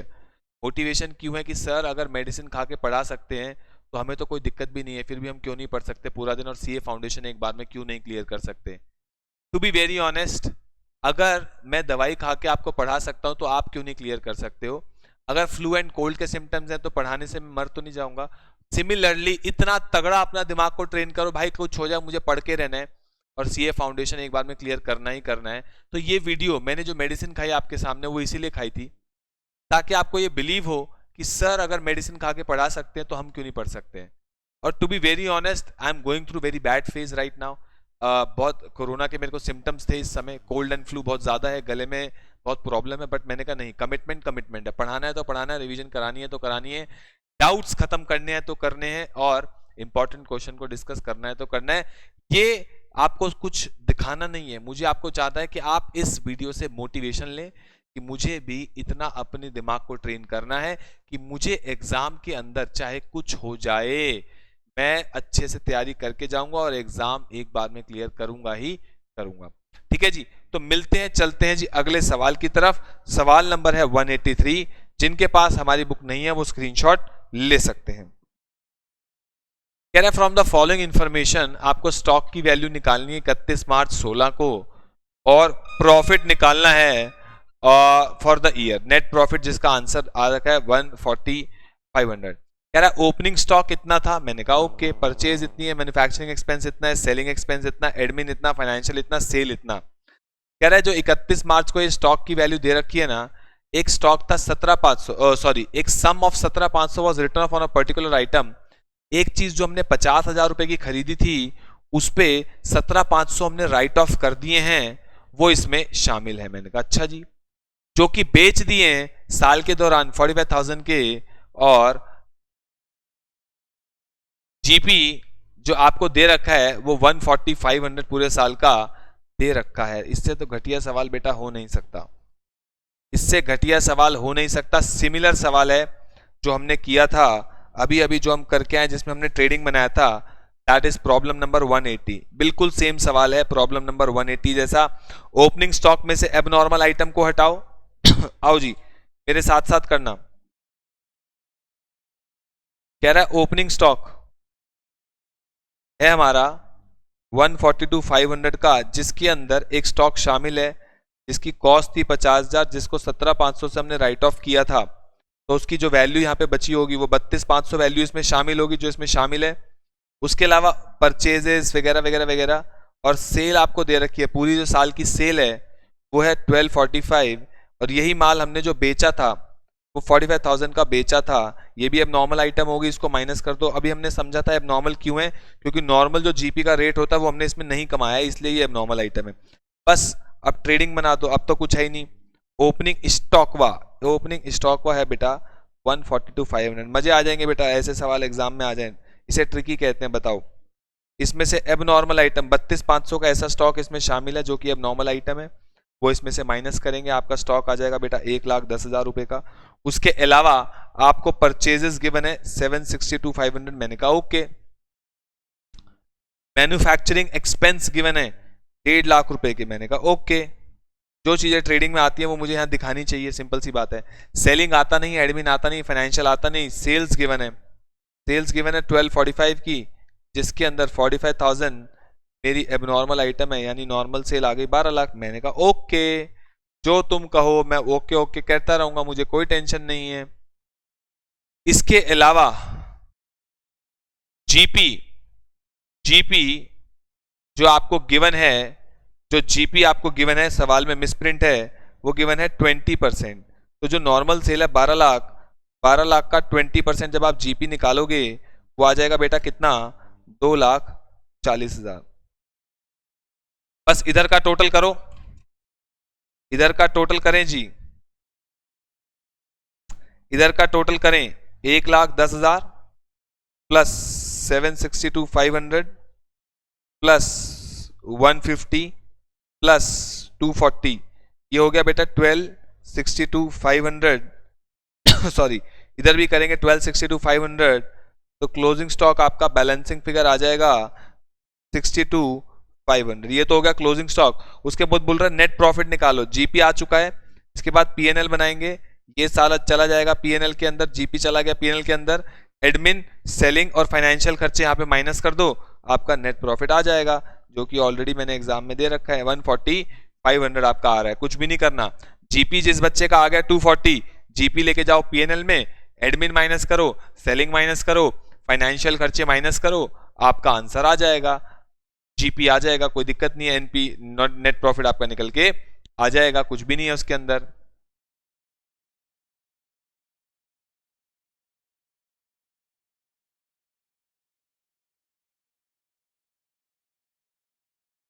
लेकिन इसमें एक गलती पता है क्या करके जाओगे, एक गलती ये करके जाओगे, जरा ध्यान से समझना, जीपी तो सबका आ गया 240 का, सर बिल्कुल आ गया, जीपी में तो कोई दिक्कत नहीं है सर, जीपी तो निकल के आ गया। तो जब आप पीएनएल बनाओगे उसमें जीपी जाएगा कौन सा, एक तो 240 आपका जीपी है, लेकिन ये ध्यान रखना जब हमने ट्रेडिंग बनाया, while valuing the value closing stock निकालते टाइम हमने एबनॉर्मल आइटम को माइनस कर दिया, यहाँ से स्टॉक में से 32,500 हटा दिए जो कि एबनॉर्मल नेचर के थे, सेल में से 45,000 हटा दी जो कि एबनॉर्मल नेचर की थी, लेकिन मान लिया इस पे हमने नॉर्मल प्रॉफिट नहीं कमाया विच इज 20% जो हम अपनी नॉर्मल सेल्स पे कमाते हैं, मान लिया, तो सर आपने ऐसा ट्रेडिंग क्यों बनाया, ताकि मैं क्लोजिंग स्टॉक की वैल्यू सही से निकाल पाऊं। लेकिन क्या ऐसा कहीं हमने बचपन से लेकर आज तक पढ़ा है कि जो जीपी पीएनएल में जाता है ये वाला नॉर्मल होना चाहिए, इसमें अब नॉर्मल प्रॉफिट नहीं कमा सकती कंपनी या ऑर्गेनाइजेशन, सर ऐसा तो कोई नहीं पढ़ा।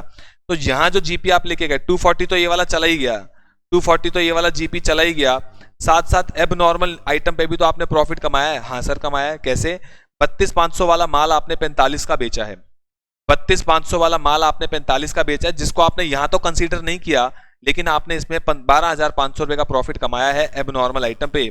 बस ये एक गलती थी जो नॉर्मली हर बच्चा करेगा while calculating normal profit, net profit. बस इसके बाद यहां से सेलिंग एक्सपेंस, एडमिन और फाइनेंशियल ये माइनस कर दो, सेलिंग एक्सपेंस है बेटा 60,500 रुपए का, एडमिन है बेटा 30,000 रुपए का, और फाइनेंशियल है 31,500 रुपए का, आपका नेट प्रॉफिट निकल के आ जाएगा 1,40,500, दोनों साइड का जो टोटल आएगा दैट इज 2,52,500। ये एक गलती है जो नॉर्मली हर कोई यहाँ पे करके जाएगा, गारंटी वाली बात है कि एब नॉर्मल आइटम पे जो प्रॉफिट कमाया उसको आप पीएनएल में कंसीडर नहीं करोगे, आप ये वाला जीपी उठा लोगे, क्योंकि आपने एब नॉर्मल आइटम को यहां से तो बाहर कर दिया ट्रेडिंग से, क्यों किया, क्लोजिंग स्टॉक की वैल्यू निकालनी थी सही से, इसलिए किया। लेकिन पीएनएल में ऐसा तो कहीं नहीं लिखा कि सिर्फ नॉर्मल वाला प्रॉफिट जाता है, एब नॉर्मल प्रॉफिट भी तो जाएगा, प्रॉफिट तो प्रॉफिट है चाहे नॉर्मल हो चाहे एब नॉर्मल हो। तो एब नॉर्मल आइटम का प्रॉफिट कैसे निकाला सर, 32,500 वाला माल 45 का बेचा है, तो 12,500 तो ये भी कमाए हैं हमने, जो कि यहाँ से ट्रेडिंग के दायरे से तो बाहर रखा, लेकिन यहाँ पे हमने इंक्लूड कर लिया, जिसकी वजह से मेरा टोटल चेंज हो गया, उसमें से मैंने इनडायरेक्ट खर्चे माइनस किए तो मेरा नेट प्रॉफिट आ गया 140,500। चलिए बेटा कहानी क्लियर हो गई। ये आपका अगेन एक बहुत ही बेहतरीन सवाल जो किया हमने क्लास के अंदर। नॉर्मली इन क्वेश्चंस के अंदर बच्चों को डाउट्स रहते हैं, और नॉर्मली ये क्वेश्चन जब एग्जाम में आते हैं, अभी मैं आपको एग्जाम का क्वेश्चन भी दिखाऊंगा जी इन्वेंटरी टेकिंग का, इसके बाद कि एग्जाम में कैसा क्वेश्चन आता है वो आपको दिखाऊंगा, और फिर आपको समझ में आएगा कैसे सवाल एग्जाम में आएंगे और कैसे आपको करने हैं। लेकिन ट्रिकी क्वेश्चंस को अच्छे से प्रैक्टिस करोगे, रिवीजन करोगे, ट्रिकी वालों की, जो आसान है वो तो एक बार में हो गया, उस पर स्टार मार्क करने की जरूरत नहीं है, जो एक बार में नहीं हुआ उस पर स्टार मार्क करें, और जो पॉइंट समझ में नहीं आया था अगर वो समझ में आ गया उसका सॉल्यूशन वहां पे लिख ले, अच्छा इसकी वजह से ऐसा हुआ था ये तब, ताकि जब मैं रिवीजन करूं तो स्टार वाले क्वेश्चंस को पहले करूं और वो पॉइंट मेरे दिमाग में बैठ जाए जो मुझसे एक बार में नहीं हुए थे। आओ जी अगले बेहतरीन सवाल की तरफ चलते हैं। अगला बेहतरीन सवाल है 182। 182 सवाल जो है ये कह रहा है फिजिकल वेरिफिकेशन की हमने 23 जून को अपने स्टॉक की और वो स्टॉक था 48 लाख रुपए का और 23 जून से 30 जून ये सारी ट्रांजैक्शंस हुई हैं। मैंने कहा ठीक है। कह रहे हैं एक तो हमने कुछ गुड्स भेज दिए कंसाइनमेंट में जिनकी कॉस्ट थी 240 लेकिन अभी वो अनसोल्ड है। ओके। परचेजेस कर दी 4 लाख रुपए की out of which goods worth ₹160 delivered on 5 जुलाई, हमारे पास आए नहीं है। सेल करिए 1360 की जिसमें 320 का सेंट ऑन अप्रूवल है जिसका आधा रिटर्न आ चुका है 30 जून से पहले, बस आधे की इंफॉर्मेशन नहीं है। और गुड्स को हम बेचते हैं कॉस्ट प्लस 25% पे। हाउएवर 240 का माल हमने बेचा है 120 पे। कह रहा नॉर्मली जो हम गुड्स बेचते हैं वो कॉस्ट प्लस 25 यानी 1/4 ऑफ कॉस्ट प्रॉफिट जोड़ते हैं उसमें यानी 1/5 ऑफ सेल, लेकिन 240 का माल ऐसा है जिसको हमने 120 में बेचा है। आपको स्टॉक की वैल्यू निकालनी है 30 जून की। ध्यान से समझोगे तो एकदम तुच्छा सवाल है बेटा। आपको याद होगा जो बच्चे हमसे पढ़ते हैं फाउंडेशन, हमारी क्लास में एम क्या रहता है, हम सवालों को बेटा क्लास में क्या बना देते हैं, एकदम लुल बना देते हैं। क्लास में सवालों को हम क्लास में सवालों को क्या बनाते हैं बेटा, अगर आपको याद हो क्लास में हमारा काम ही क्या है, सवालों को क्या बनाना है, एकदम लुल बनाना है बेटा सारे सवालों को। और पेपर भी आपके सामने आएगा तो एकदम लुल पेपर आपको लगेगा, एकदम टुच्चा पेपर। आओ जरा इस क्वेश्चन को दोबारा देखते हैं और एक एक करके कहानी को शुरू करते हैं। क्वेश्चन कुछ इस प्रकार गिवन है जी, ध्यान से देखना। कह रहे 23 जून को स्टॉक की वैल्यू है 48 लाख और 30 जून की स्टॉक की वैल्यू निकालनी है। देखते हैं जी क्या कहता है। 23 जून को हमारे स्टॉक की वैल्यू है 48 लाख और 30 जून को स्टॉक की वैल्यू निकालनी है। यहां पे वैल्यू निकालनी, ठीक है जी। पहला पॉइंट एक एक करके आते हैं। पहला पॉइंट, पहला देखिए जी, पहला पॉइंट कहता है कि हमने जो गुड्स कंसाइनमेंट पे भेजे हैं, कंसाइनमेंट जिन्होंने पढ़ा है उनको समझ में आएगा, हमने गुड्स अपने कंसाइनी को भेजे हैं लेकिन 240 का माल अभी बिका नहीं है। तो हमने भेजा तो होगा, जब माल को भेजा होगा तो हमने माल माइनस कर लिया होगा, लेकिन वो अभी 240 का बिका नहीं है। बिका नहीं है तो वो हमारा माल है और वो हमारे स्टॉक में ऐड होना चाहिए, मैंने ऐड कर लिया। जब हमने भेजा होगा तो उस पूरे माल को जितना भी भेजा होगा वो माइनस कर लिया होगा अपने स्टॉक में से, ठीक है, जब भेजा होगा। लेकिन 240 का बिका नहीं है तो जो कंसाइनी के यहाँ पे क्लोजिंग स्टॉक पड़ा था वो भी तो हमारा स्टॉक है, तो वो मेरे को वापस से अपने स्टॉक में ऐड करना पड़ेगा, जो मैंने कर लिया। कह रहे 4 लाख की परचेज की है लेकिन 160 का माल तो डिलीवर ही हुए में 5 जुलाई को डिलीवर हुआ है। इसका मतलब क्या है? इसका मतलब ये है, कह रहा है 4 लाख की हमने परचेज की हैं, जो परचेज किए हैं वो टोटल किए हैं बेटा 4 लाख रुपए की, लेकिन 160 का माल अभी आया नहीं है। तो माल आया कितने का है? 240 का माल आया है। तो 48 लाख का माल यहाँ पे था, ये माल कंसाइनी के एंड पे पड़ा है, इससे बढ़ाओ अपने माल को। ये माल हमने और परचेज कर लिया तो गोदाम में और बढ़ गया होगा 240 का माल। मैंने कहा ओके। 160 का माल अभी आया ही नहीं है गोदाम में। नेक्स्ट देखिएगा, कह रहा है 1360 का हमने सेल किया जिसमें 320 का ऐसा माल था जो कि हमने अप्रूवल पे भेजा था। टोटल कुल 1360 की हमने सेल की। मैंने कहा ठीक है जी, ये 1360 की हमने सेल की। मैंने कहा ठीक। इसमें से 320 का माल है जो अप्रूवल वाला था, अप्रूव करेगा तो बिकेगा, नहीं तो नहीं।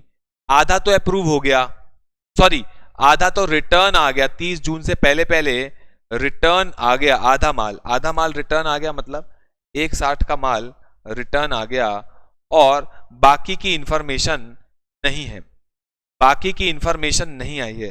तो ध्यान से समझना बेटा, ध्यान से समझना क्या कहने का मतलब है। कहने का मतलब यह है कि हमने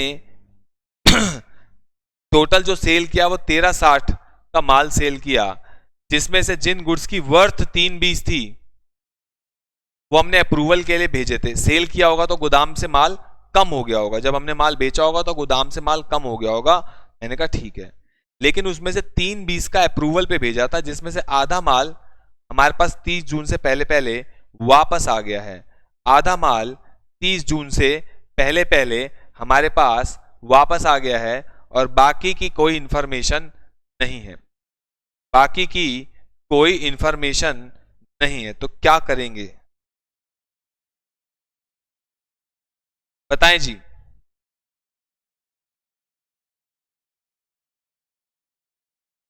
बाकी की कोई इंफॉर्मेशन नहीं है तो क्या करेंगे सर? जो माल वापस आ जाता है उसकी आप सेल रिटर्न की एंट्री पास करके अपने स्टॉक में ऐड कर लेते हो, तो उस माल को तो वापस करो। 320 में से आधा माल तो वापस आ गया, माल वापस आ गया, जब गया होगा तो आपने माइनस किया होगा, वापस आया तो उसको ऐड कर दो, माल वापस आ गया, ठीक। और बाकी आधे का क्या होगा सर? जो बाकी आधा माल है, जो बाकी आधा माल है, जो बाकी आधा माल है उसकी कोई इंफॉर्मेशन नहीं है, तो इंफॉर्मेशन नहीं है तो उसकी कॉस्ट को आप अपने माल में ऐड कर लो। उसकी कॉस्ट सर, उसकी वो एक साथ का है, पे हम 1/4 लिखा है जीपी। बेटा कितना लिखा है जीपी? हम कमाते हैं 25% ऑफ कॉस्ट, 1/4 ऑफ कॉस्ट यानी 1/5 ऑफ सेल, यानी 1/5 ऑफ सेल यानी 20% ऑफ सेल हम प्रॉफिट कमाते हैं, यानी सेल का 20% प्रॉफिट है तो 80% उसकी कॉस्ट होगी। ये माल भी अपने गोदाम में वापस ऐड करो क्योंकि इसकी कोई इंफॉर्मेशन नहीं है। आधा माल तो वापस आ ही गया, उसको तो अपने पास ऐड कर ही लो, आधे की कोई इंफॉर्मेशन नहीं है, तो अगर एंड डेट पे कोई इंफॉर्मेशन नहीं होती तो उसके कॉस्ट को हम अपने स्टॉक में ऐड कर लेते हैं।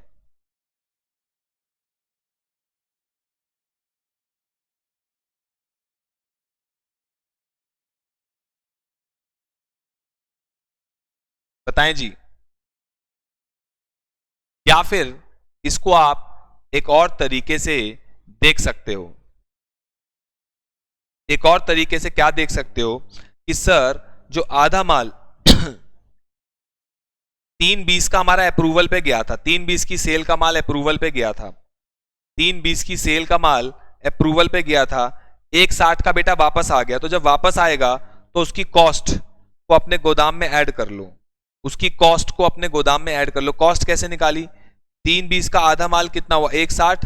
हम जो प्रॉफिट कमाते हैं वो 1/4 ऑफ कॉस्ट है, तो 1/5 ऑफ सेल होगा, यानी 20% ऑफ सेल। सेल प्राइस का 20% प्रॉफिट है तो सेल प्राइस का 80% उसकी कॉस्ट होगी, वो आएगा 128। 320 का माल था, 160 का वापस आ गया, आधा माल वापस आ गया, और आधा माल जब वापस आ गया तो 128 का माल वापस आ गया, 128 को मैंने इसमें वापस से ऐड कर लिया, 128 को मैंने इसको वापस से क्या कर लिया, 128 को ऐड कर लिया। ठीक है जी, कहानी क्लियर हो गई। 128 वाले माल को मैंने वापस से ऐड कर लिया जी।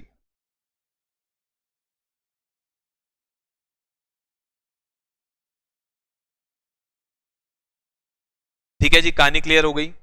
उसके बाद 128 को मैंने यहां पे ऐड कर लिया। मैं वापस से आपको रिपीट करता हूं बेटा पूरा सवाल, कटिंग हो जाए ना मजा नहीं आता, कटिंग हो जाए तो सवाल में मजा नहीं आता जी। 23 जून को हमारे पास 48 लाख का सामान था, बोलो ओके? बिल्कुल ओके सर।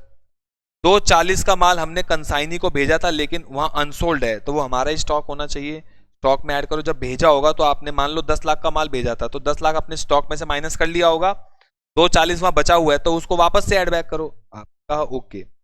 उसके बाद आपने जो परचेज किया था 4 लाख का माल, उसमें से 160 का भी हमारे पास आया नहीं है, 240 का आया है, उसको अपने स्टॉक में ऐड करो, मैंने कहा ओके, आपने कहा ओके। उसके बाद 3,20,000 की ऐसी सेल थी जो कि अप्रूवल पे थी, 3,20,000 की ऐसी सेल थी जो कि अप्रूवल पे थी, उसमें से 160 का माल वापस आ गया और 160 की कोई इंफॉर्मेशन नहीं है, there is no information about 160। तो जो 160 का माल वापस आया है पहले तो उसको अपने स्टॉक में ऐड करो, लेकिन ये किस पे होगा बेटा? ये होगा सेलिंग प्राइस पे। इसको कॉस्ट पे कैसे लेके आओगे? इसमें से प्रॉफिट एलिमेंट को माइनस करो, 20% of sale. Sir 20% of sale कहता है, जीपी गिवन था 1/4 of cost, 25% of cost is 20% of sale, sale price का 20% प्रॉफिट है तो कॉस्ट कितनी होगी? 128। तो उसको आप अपनी सेल में स्टॉक में वापस से ऐड करो। कर लिया जी? बिल्कुल कर लिया सर, कर लिया जी, कोई दिक्कत नहीं है, उसको हमने वापस से ऐड कर लिया उसको। और जो एक साथ जिसकी कोई इंफॉर्मेशन नहीं आई है, सॉरी जो एक साथ वापस आया उसको तो ऐड कर लिया, जिसकी कोई इंफॉर्मेशन नहीं है वो मान लिया क्या होगा, वो हमारी सेल हो गया होगा। ठीक ठीक ठीक। उसके बाद आगे चलते हैं। आगे सवाल ये कहता है गुड्स को हम बेचते हैं 25%, ये तो बात हो गई। However, goods costing 240 were sold for 120। 240 का कुछ ऐसा सामान था जो 120 पे हमने बेचा है। 240 का सामान था जो हमने 120 में बेचा, और हमारी जो टोटल सेल है, टोटल कहाँ गई, वो है बेटा 13,60,000 रुपए की। तो कहने का मतलब है कि सेल मतलब जो माल बिक गया होगा। सेल मतलब कितने की सेल है? 13-20 की सेल है, जिसमें से 1-20 तो बेटा एबनॉर्मल सेल हो गई ना। 240 वाला माल जो 1-20 पे बेचा वो तो एबनॉर्मल है, उसको तो हटा ही दो, हटा दिया तो नॉर्मल सेल आ गई 12 लाख। 12 लाख आपकी नॉर्मल सेल है। इस पे आप कितना प्रॉफिट कमाते हो? इस पे जो आप प्रॉफिट कमाते हो दैट इज 20% ऑफ सेल्स। 240 बेटा आप इस पे प्रॉफिट कमाते हो। 20% of sales, 1/4 of cost, 1/5 of sale. तो कितने की सेल का माल आपने बेचा है, कितने की कॉस्ट का माल आपने बेचा है बेटा? 12 लाख। सर 12 लाख कैसे है, पहले तो ये बताओ, दोबारा समझो। 13-20 आपकी टोटल सेल है, ये माल आपके गोदाम से जा चुका है, लेकिन 1-20 उसमें कौन सी सेल है? 1-20 जो आपकी सेल है वो एबनॉर्मल है, हटा दो। तो आपकी जो नॉर्मल सेल है वो है 12 लाख रुपए की आपकी नॉर्मल सेल है। 12 लाख की आपकी नॉर्मल सेल है। 12 लाख रुपए की आपकी नॉर्मल सेल है जी। ठीक, ये बात समझ में आ गया। 12 लाख आपकी बेटा क्या है? नॉर्मल सेल है। सॉरी 1360 है बेटा, 1360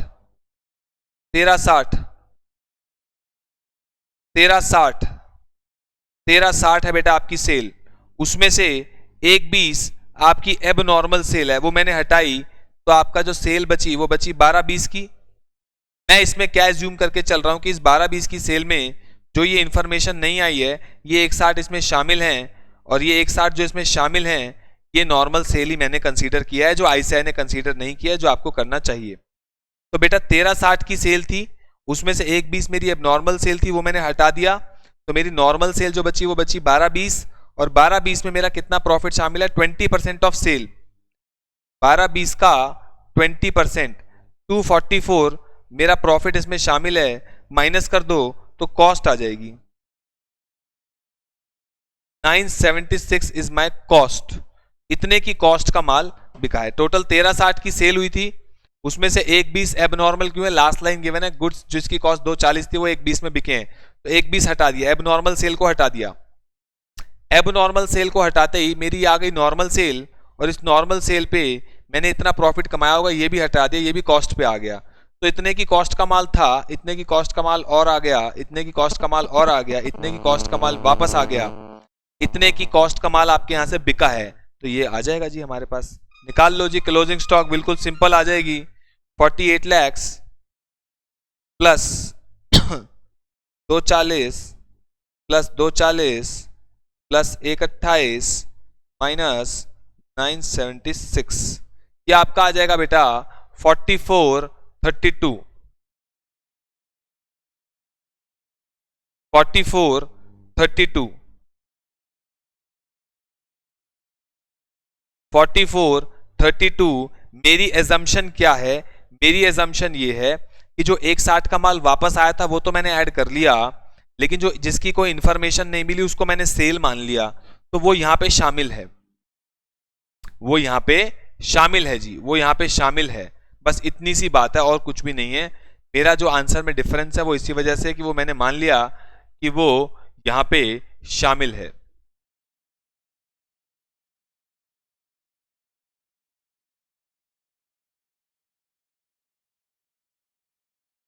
अदरवाइज आप ये एक और तरीके से कर सकते हो कि जो 1360 की सेल है उसमें 1-20 तो हमारी एबनॉर्मल सेल है, उसको मैंने माइनस कर दिया। उसके अलावा जो 160 का माल वापस आया था, जो जिसकी हमने कॉस्ट तो क्लोजिंग स्टॉक में ऐड कर दी, पर सेल रिटर्न तो माइनस करोगे ना। एक और तरीके से इसको जो कर सकते हो, 12-20 तो मेरी नॉर्मल सेल आ गई, 1360 में से 1-20 माइनस किया, 12-20 मेरी नॉर्मल सेल आ गई। उसमें सर जो 160 का माल वापस आया सेल रिटर्न, वो भी तो सेल को कम करेगा, मैंने कहा वो भी कर लो। तो 160 जब आप कम करोगे 12-20 में से, तो ये आ जाएगा 1060, और इसमें से जब आप प्रॉफिट को 20% माइनस करोगे, 20% प्रॉफिट माइनस करोगे तो इसका 80% बचेगा जी, दैट इज 20% माइनस करने के बाद 848 और पहले था 976, तो आपका जो डिफरेंस है वो 128 का यहाँ पे और ऐड हो जाएगा। इसको करने के 2-3 तरीके हैं। मैंने वो तरीका डिस्कस किया आपके साथ जो तरीका आपके आईसीआई के मॉड्यूल में गिवन नहीं है, ताकि आपको दोनों तरीके बेटा आने चाहिए।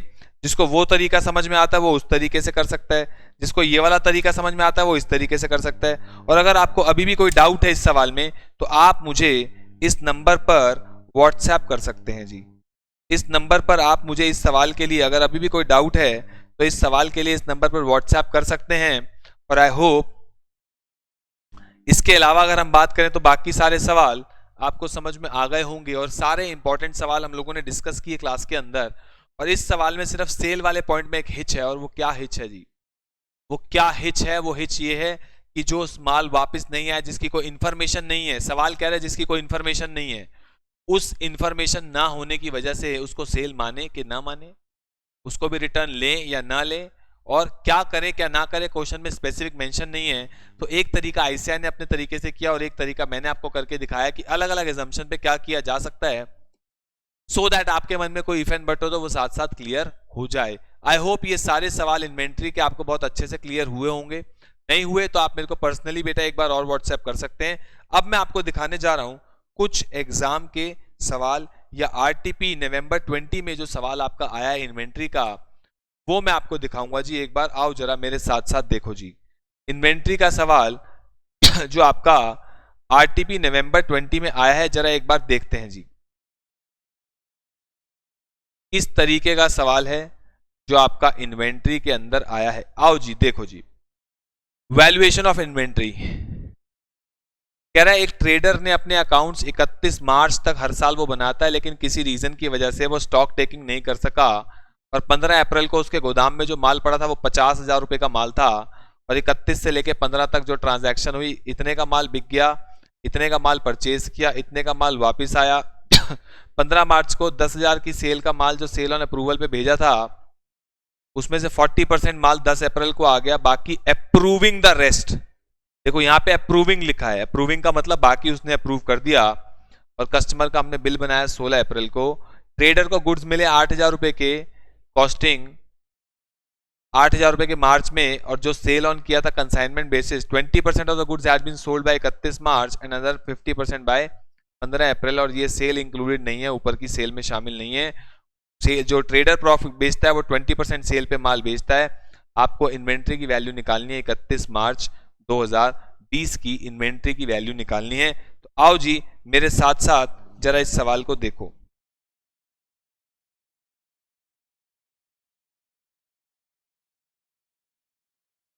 अब हम करने जा रहे हैं आरटीपी नवंबर 20 का सवाल।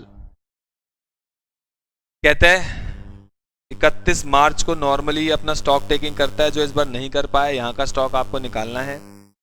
15 अप्रैल को जब इसने स्टॉक टेकिंग की तो इसके गोडाउन में जो माल था वो 50,000 रुपए का सामान था। अब एक एक करके आपको ट्रांजैक्शन को पढ़ना है और धीरे धीरे अपनी कहानी को आगे लेके चलना है। ट्रांजैक्शन कुछ इस प्रकार है। पहला, सेल हुई है 41,000 इंक्लूडिंग कैश सेल 10,000।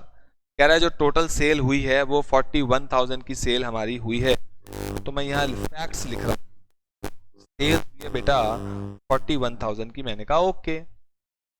परचेज हुई है 5034 रुपए की, परचेज हुई है, परचेज जो हुई है वो हुई है 5034, मैंने कहा ओके। सेल रिटर्न हुई है 1,000 रुपए की, मैंने कहा ओके। 3 पॉइंट तो बिल्कुल टुच्चे हैं।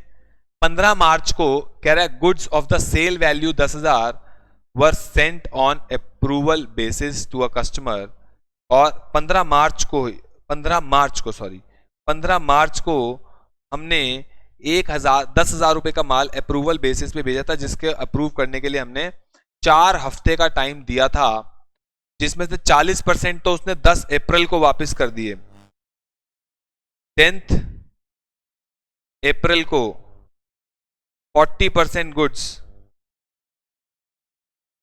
रिटर्न, 40% गुड्स इसने रिटर्न कर दिए 10 अप्रैल को, और approving the rest the customer की बिलिंग हुई है 16 अप्रैल को। कह रहा है जो बाकी 60% है वो उसने अप्रूव कर दिया, मतलब 40% रिटर्न कर दिया, 60% अप्रूव कर दिया। नेक्स्ट,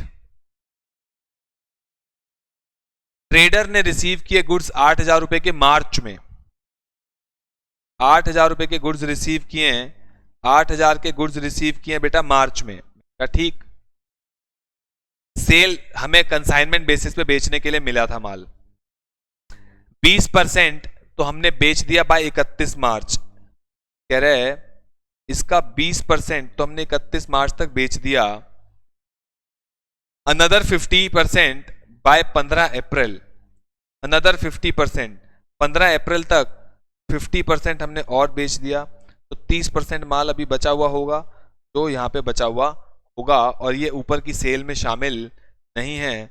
और जो हम जीपी कमाते हैं वो जीपी बेटा कितना कमाते हैं, क्वेश्चन में गिवन है 20% ऑन सेल्स, 1/5 ऑफ सेल यानी 1/4 ऑफ कॉस्ट। ये आपको क्वेश्चन में कहानी गिवन है।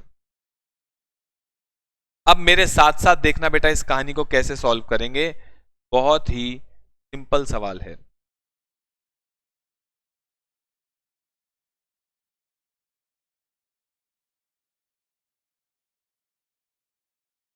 बेटा देखो, सबसे पहले आपका ये है जी माल x, यहां पे माल था x, आपने जो माल बेचा वो माइनस कर दो, इसकी वजह से आपका गोदाम से माल चला गया, वो माइनस कर दो, कर दिया जी माइनस, करो जी माइनस कर दो,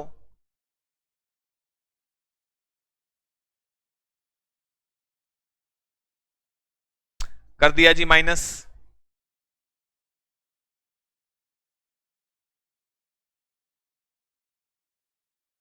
ठीक है सर कर दिया माइनस। उसमें से 1,000 का माल सेल रिटर्न भी है, माल वापस आया है सेल रिटर्न, वो वापस से ऐड कर दो, कर दिया जी, कर दिया सर। जो माल वापस आया है उसको ऐड कर दो, कर दिया। जो माल आपने परचेज किया वो भी ऐड कर दो, ये माल आपने परचेज किया, ये माल बेचा माइनस कर दिया, ये माल परचेज किया ऐड कर दिया, ये माल वापस आया ऐड कर दिया। यहां तक तो कहानी ठीक है, यहां तक तो कहानी ठीक है जी। सेल का माल वापस कर दिया माइनस कर दिया, और जो माल सेल रिटर्न हुआ वो ऐड कर दिया, और जो माल परचेज किया वो भी आपने ऐड कर दिया। अब कहानी क्या है, अब कहानी ये है कि सर एक माल जो 40% माल आपके पास वापस आया है, 40% माल आपके पास एक तो रिटर्न हुआ है, 10,000 का माल आपने भेजा था, 40% लोगों ने माल वापस कर दिया है, इसका क्या करें सर? 40% माल आपको लोगों ने वापस कर दिया, एक तो ये पॉइंट है, और 60% लोगों ने माल अप्रूव कर दिया है, एक ये पॉइंट है। 10,000 का आपका 60% माल अप्रूव हो गया है, अप्रूव हो गया है जी, अप्रूव हो गया है 10,000 का माल, 6,000 का माल सॉरी अप्रूव हो गया है, एक तो पॉइंट ये है। और दूसरा 8,000 का माल जो आपको बेचने के लिए मिला था उसका 30% माल अभी आपके पास बचा हुआ है, तो पहले तो इसको ऐड कर लो। जो 8,000 का माल आपको बेचने के लिए मिला था उसका 30% अभी आपके पास बचा हुआ है, तो ये आपके गोदाम में माल एक्स्ट्रा पड़ा है, 8,000 का 30% 2,400, एक तो ये माल आपके गोदाम में पड़ा है, ठीक है बेटा, ये कहानी क्लियर हो गई। और जो 60% लोगों ने अप्रूव कर दिया, ये माल आपके गोदाम से चला गया होगा, 10,000 का माल आया आपके पास, 10,000 के माल में 10,000 का माल आपके पास आया, उसमें से 6,000, लेकिन अब इसमें गलतियां कहां पे हैं? जितना भी ये सेल्स है ये सेलिंग प्राइस पे, सेल रिटर्न सेलिंग प्राइस पे है, ये दोनों तो ओके हैं, और ये भी मेरा सेलिंग प्राइस पे होगा। और ये सब करने के बाद जो यहाँ पे माल है दैट इज 50,000 का माल यहाँ पे पड़ा है, और कुछ भी नहीं है। दोबारा समझो, यहाँ पे माल था x, 41,000 का माल बिका है तो वो माइनस कर दो, 5,034 का माल खरीदा है तो वो ऐड कर दो, वापस आया माल गोदाम में वापस आया, सेल रिटर्न गोदाम में बढ़ गया होगा माल, ऐड कर दो, ठीक है। 10,000 का माल जब आपके पास आया था बेचने के लिए as a consignee, you are acting as a consignee over here, तो वो 10,000 का ठीक गोदाम में होगा माल, उसमें से 60% अप्रूव कर दिया लोगों ने, 6,000 की आपकी सेल हो गई, गोदाम से माल कर दो। सर बाकी 4,000 वो तो यहाँ शामिल ही है, 10,000 का माल आया आपके गोदाम के अंदर, उसमें से 60% अप्रूव हो गया तो 6,000 का बिक गया, 4,000 का वापस आ जाएगा, वो 10,000 का तो पूरा यहाँ पे शामिल ही है, बिक गया। और 8,000 का जो आपको मिला था बेचने के लिए, उसमें से 30% अभी आपके पास रखा है, वो ऐड कर 2,400 का। लेकिन ये सब चीजें कॉस्ट पे है, ओके समझ में आ गई, ये भी कॉस्ट पे है, समझ में आ गया। ये तीन चीज सेलिंग प्राइस पे इसको ठीक करना पड़ेगा, इसको कॉस्ट पे लेके आना पड़ेगा। और वो कैसे कर रहा है, कह रहा है बेटा 20% ऑन सेल, यानी 1/5 of sale, 1/5 of sale minus कर दो, इसका कंबाइंड ले लो, सेल रिटर्न है 40 रह गया, उसमें से 20% यार माइनस कर दो तो आपकी 32,000 की आ गई कॉस्ट। मैंने यहाँ तक सॉल्व कर दिया, पहले इन दोनों को आपस में सेट ऑफ कर दिया, सेल और सेल रिटर्न ही तो है, माइनस कर दिया 32,000 के बाद 5034 कॉस्ट पे है, ओके 2400 कॉस्ट पे है, ओके 6,000 में से सेलिंग प्राइस पे है, इसको इसमें से 20% माइनस कर दो, माइनस 20% है बेटा 1,200, ये माइनस कर दो, 4,800 की कॉस्ट आ गई, ये आपका आ गया 50,000। तो आरटीपी का बेहतरीन सवाल, माइनस कर दो x minus 32,000 plus 5034 plus 2,400, simple concept है, जो माल यहाँ पे था उसमें जो माल गोदाम में आ रहा है वो ऐड कर दो, जो माल गोदाम से जा रहा है वो माइनस कर दो, बस मेक श्योर करो सारी चीजें कॉस्ट पे होनी चाहिए, इज इक्वल टू 50,000। इससे जब आप वैल्यू निकालोगे, x की जो वैल्यू आ जाएगी वो आ जाएगी 79,366, ये आपको कैलकुलेट करना था। ये था जी हमारा आरटीपी नवंबर 20 का सवाल, जो कि बहुत जरूरी था आप लोगों के लिए। अब मैं आपको दिखाऊंगा आखिरी सवाल। आई होप ये कहानी आपको क्लियर हो गई होगी और आप ये रफ में सारी चीजें नोट कर रहे थे। रफ में सारी चीजें नोट करने से एक बार हमारे पास आइडिया लग जाता है सारे सवालों का। अब बेटा मैं आपको दिखाऊंगा, ये आप पहले चेक कर लो, इसका आंसर है 79,366, ये आपकी x की वैल्यू आ जाएगी। अब मैं आपको दिखाऊंगा पास्ट अटेम्प्ट का सवाल, और जो पास्ट अटेम्प्ट का सवाल है नवंबर 19 का, देखते हैं उसमें इन्वेंट्री का सवाल आया भी नहीं आया, और आया तो कैसा आया, जरा देखते हैं बेटा इन्वेंट्री का सवाल कैसा सवाल आया है। क्या हम कर पाएंगे, नहीं कर पाएंगे, किस तरीके का सवाल आया है इन्वेंट्री चैप्टर में से, या आया भी है नहीं आया है, जरा देख लेते हैं एक बारी।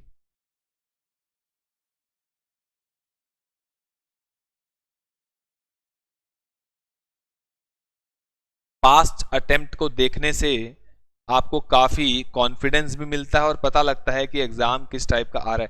बेटा देखो इन्वेंट्री में से कैसा सवाल आया, distinguish between periodic inventory and perpetual inventory. जिन लोगों ने भी हमसे क्लासेस ली हैं इन्वेंट्री चैप्टर के अंदर, हमने इस सवाल को डिस्कस भी किया था, कॉपी में नोट्स भी बनाए थे, तो आप उन नोट्स को रेफर करेंगे। 5 नंबर का मुफ्त का सवाल है।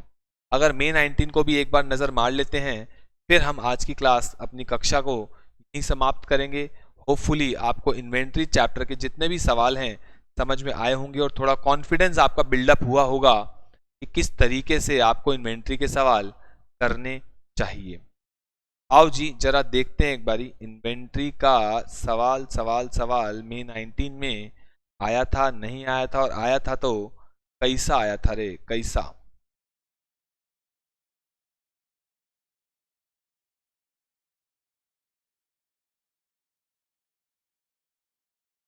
सवाल सवाल सवाल, रेशियो तो नहीं, अब तो हट ही गया है। आखिरी सवाल कंपनी का हो गया, कंपनी का हो गया। देखिए बेटा मे 19 में कैसा सवाल आया था, अब आपको इससे और कॉन्फिडेंस मिलेगा। 31 मार्च को अनअवॉइडेबल सर्कमस्टांसेस की वजह से हमने 10 अप्रैल को स्टॉक टेकिंग किया, जो कि 1/25 आया, और उसमें गलतियां क्या थी। सेल हम डालते हैं डिस्पैच वाले दिन, रिटर्न डालते हैं जब माल वापस आता है, परचेज डालते हैं जिस दिन इनवॉइस काटते हैं। ये लैंग्वेज अभी आपको समझ में आ रही होगी। सेम सवाल हम लोगों ने अभी अभी किया है, बिल्कुल सेम, बस फिगर्स का फर्क है।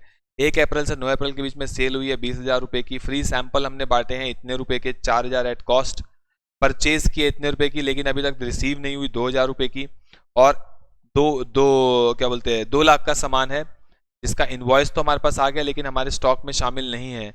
जीपी रेट है 25%। डिट्टो सेम सवाल है, डिट्टो सेम सवाल है। 179, 180, 181, 82, 83 में से एक सवाल ऐसा था जो भी अभी हमने किया था। बिल्कुल सेम लैंग्वेज, सेम बिल्कुल सेम। जिनको वो सवाल समझ में आए ये सवाल बहुत इजीली कर लेगा। आपको अभी बैठ के इस सवाल को कर लेना चाहिए। पास्ट अटेम्प्ट का भी आपका इन्वेंट्री का सवाल अभी के अभी लगे हाथ हो जाएगा और इसका आंसर ये रहा, तो इसका स्क्रीनशॉट आप ले सकते हैं। जो फिजिकल स्टॉक है वो आ रहा है 157 आपका फिजिकल स्टॉक आ रहा है। वीडियो अच्छी लगी तो आपको करना है लाइक, अपने दोस्तों के साथ शेयर, चैनल को करना है सब्सक्राइब। इसी तरीके की अच्छी इंपॉर्टेंट सवालों को मैं लेके आऊंगा, हर चैप्टर के सवालों को लेके आऊंगा आपके लिए एज अ रिवीजन वीडियो।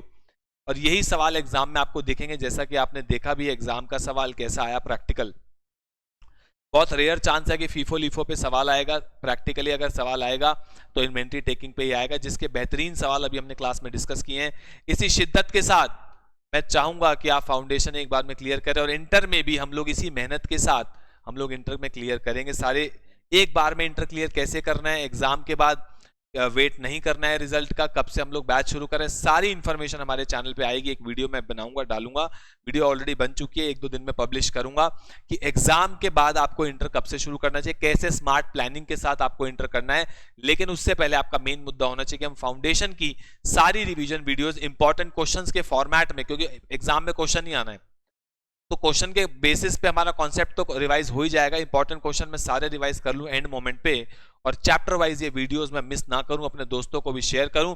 इसी तरीके से हम लॉ की वीडियोस, मैथ्स की वीडियोस और इकोनॉमिक्स की भी वीडियोस लेकर के आएंगे, जिसमें हम लोग अलग अलग पैटर्न पे जो जहां पे रिक्वायरमेंट है उसके हिसाब से हम लोग आपको रिवीजन कराएंगे। तो कृपया करके चैनल को सब्सक्राइब कर लेना।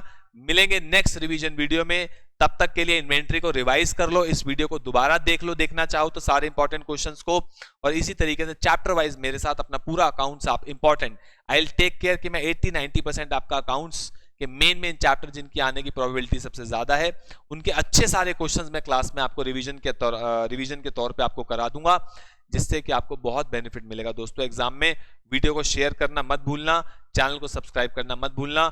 मिलेंगे नेक्स्ट वीडियो क्लास में, और वीडियो अच्छे लगे तो लाइक जरूर कर देना जी, और मिलेंगे नेक्स्ट रिवीजन वीडियो में। तब तक के लिए okay, tata, bye bye, take care and God bless you ji.